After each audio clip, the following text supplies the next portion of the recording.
সালাম আলাইকুম রহমতুল্লাহ। দেখুন, আসলে ভিডিওটা দেখুন আর অনুভব করুন যে মানুষ কিসের জন্য সৃষ্টির শ্রেষ্ঠ জীব।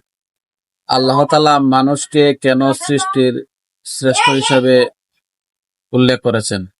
মানুষের ভালোবাসা সবাই পেতে চায়, মানুষের কাছাকাছি সবাই আসতে চায়।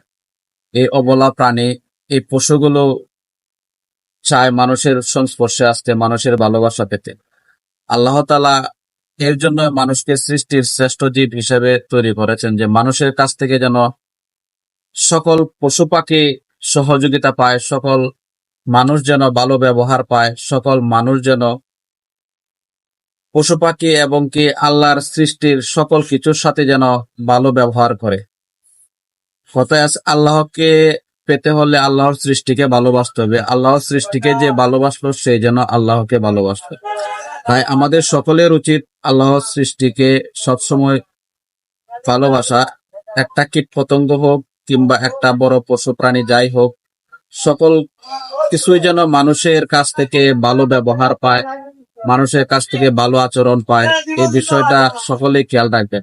ভিডিওটা দেখুন এবং বুঝুন যে মানুষের ভিতরে কতটুকু মনুষ্যত্ব বোধ এবং ভালোবাসা থাকলে মানুষ এইভাবে একটা পশু পাখির কাজে